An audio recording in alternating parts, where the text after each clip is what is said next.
तो देव साहब का मेरे ऊपर काफ़ी इन्फ्लुएंस रहा वो इसलिए कि मेरी ज़िंदगी की पहली पिक्चर जो मैंने बड़े पर्दे पे देखी थी वो गाइड थी।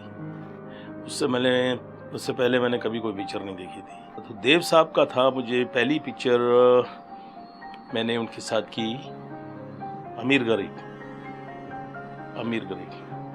तो लेकिन मुलाकात हो चुकी थी मेरी पहले उनसे।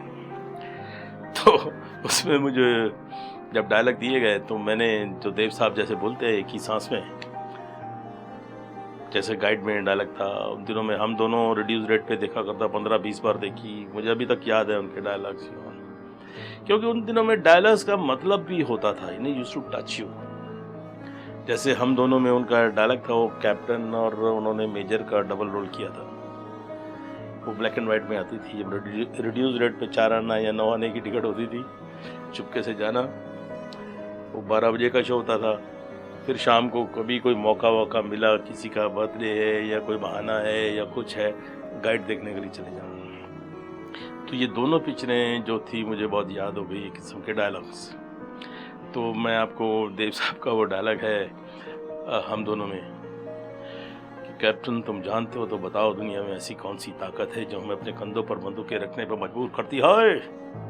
हालांकि हम जानते हैं कि जंग बुरी है, हिंसा बुरी है, नफरत बुरी है, कैप्टन पेट की आग या शोहरत की भूख या देश का प्यार या हमारी इंसानियत जो हैवानियत के खिलाफ भड़क उठती है।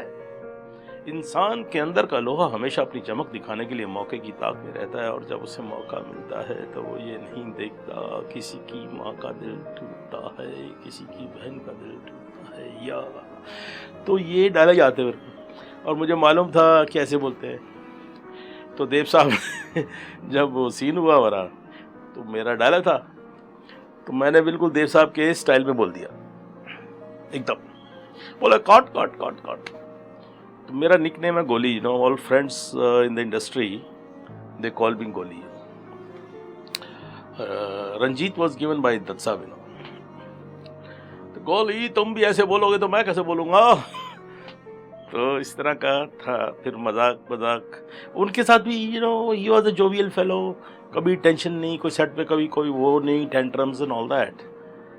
May be I was very fortunate कि मुझे टेंट्रम्स का और वो कुछ मौका नहीं मिला देखने का। आई मेट एवरीबडी ऑलमोस्ट उन दिनों के जो टॉप स्टार्स होते थे। तो इस तरह फिर उनके साथ मैंने उनके डायरेक्शन में भी काम किया। तो इस तरह और फिर मुलाकात होती रही। सन एंड सैंड में उनके फिक्स कमरा होता था, मैं सन एंड सैंड में रहता था। तो स्विमिंग करते फिर रास्ते में कभी कॉरिडोर में कभी उसमें मिल जाते थे, गोली तुम मेरे इधर हो, इधर भी हो, ऑल दैट। तो he was very very very energetic, inspiring man. हम देव साहब को कभी जोक वोक सुनाते थे तो और फिर दूसरे दिन बोलते, गोली तुमने कल कितने जोक सुनाए, सब भूल गया, आज नए करेंगे, कुछ ना कुछ सुना, ऑल दैट। तो इस तरह था। Very nice, love you.